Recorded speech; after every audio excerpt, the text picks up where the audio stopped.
Hi guys, today I'm going to cover how to fix a TPMS warning light that stays on. This is not just going to cover how to reset a low tire pressure warning light. I'll go into detail. All the different causes of a TPMS warning light will be covered, as well as how you can go about to fix these issues. This is going to cover TPMS in general and is not going to be restricted to a particular car. While a scan tool is absolutely necessary for troubleshooting TPMS issues, I'll also tell you some of the things that you can do even if you don't have a scan tool. Finally, I have a Honda and a Toyota here with TPMS lights on. We'll troubleshoot together and identify the reasons why the lights are on. Now let's get this.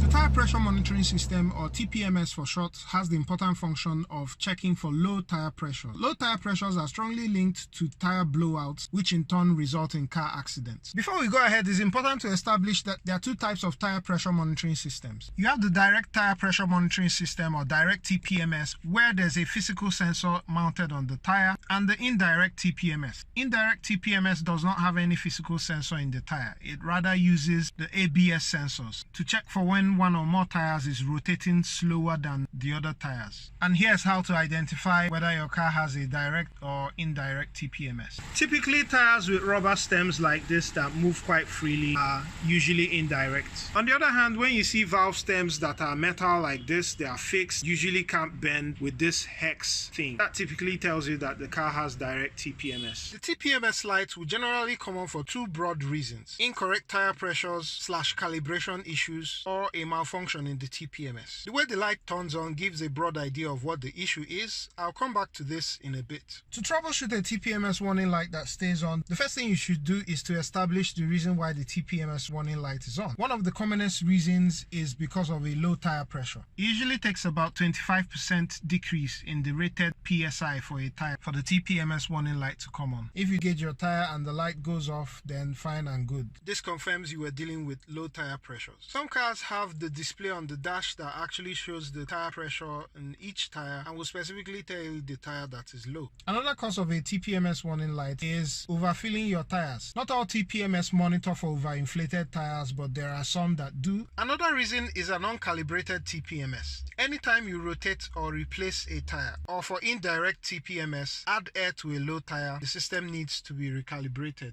or reset. On direct TPMS, the ECU uses recalibration to know the exact position of each tire on the vehicle. For indirect, this establishes baselines against which comparisons can be drawn to detect low tire pressures. Another reason is because of a malfunction. Typically, this would first blink for a bit and then stay solid. That tells you that there's a malfunction in the TPMS system. Some of the causes of malfunction for direct TPMS include when the batteries in the sensors die. TPMS sensor batteries last anywhere from 5 to 10 years. Also, damaged sensors, during tire changes and so on and so forth. In both of these instances, the TPMS ECU will not receive a signal from the affected tire or tires, and this trips the malfunction indicator. For indirect TPMS, causes of malfunction include damaged ABS sensors, severed ABS wires, or any other critical component of the ABS. Other causes of the TPMS warning light, especially in indirect TPMS, include use of the temporary tire, fitting different tire sizes on the same vehicle. Sometimes indirect TPMS can give false signals. For example, when wheels spin at different speeds in snow or in slush, or while towing a vehicle. These are the flaws in indirect TPMS. Usually this will only cause momentary blinking of the TPMS indicator. Also, not to forget the effect that ambient temperature has on tire pressures. Tire pressures should always be adjusted going in and out of seasons, and in some instances these temperature fluctuations may even occur in the same day, hot afternoons versus cold nights. Finally, different manufacturers may code the TPMS light to illuminate in certain patterns not covered here. Always consult your car manual for information specific to your car. I'll go ahead to now troubleshoot the cause of this TPMS warning light. Let's see why this is on in this vehicle. The first thing to do is to observe how the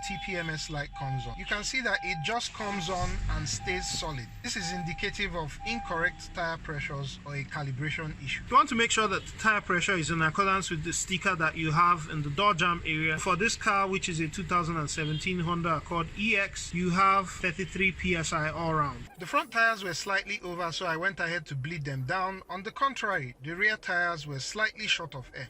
I inflated per recommendation up to 33 psi. Just to further nail the culprit, I did a scan with the Autel AP200, and as you can see, it reads a low tire pressure code. I bought this car with the TPMS illuminated. I would imagine that it must have had a low tire pressure at some point, because the tire pressures that I got on reading today is not sufficient to trip a TPMS warning light. I've inflated all tires up to 33 psi and will reset the TPMS since this is an indirect system and I've just added air to the tires. So unfortunately, I've been talking for I don't know how many minutes before I realized I wasn't recording, and as you can see, the TPMS light has already gone off. But what I essentially did was to use this TPMS button. So you turn on your ignition, right, and then push this TPMS button. Hold it for about 3 seconds. Once you do that, the TPMS light will blink like that and then go off. The double blink means that calibration has started. On the 9th generation Honda Accord, calibration would complete after you've driven at speeds of 30 to 60 miles per hour over 30 minutes. It doesn't have to be driven immediately after you start the calibration process. It doesn't also have to be driven in one stretch. Another way of doing it, if you don't use this button that is down here, is if you have a screen like this in your Honda, you just go ahead to hit settings,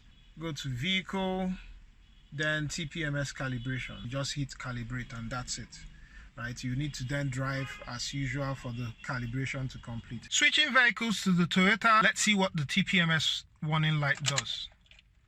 And this car has direct TPMS.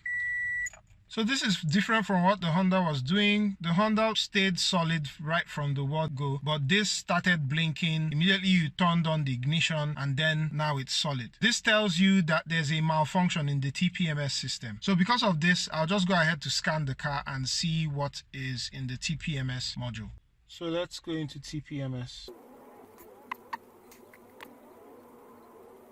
So it's reading 5 DTCs. Let's see the details of the DTCs. So I think this is giving me a pretty good idea of what is wrong with this car. Transmitter ID not received. This means that the TPMS ECU is not receiving any data from the sensors. So that's ID1, ID2, ID3, ID4. That corresponds for the 4 tires in the car. This is a 2008 Toyota Corolla and we're in 2021. My guess is that the batteries in these sensors are dead. I doubt that the sensors have been changed. And just to confirm this, since this is a direct TPMS vehicle, we're going to go out and try to trigger the sensors directly using the MP808TS. I'll just click trigger and you can see that Wi-Fi thing is trying to get data from the sensors. So my guess is that this is not going to get any reading. If it was going to get a reading, by now it should have. Sorry for the glare on this. So right, that's failed. Left front.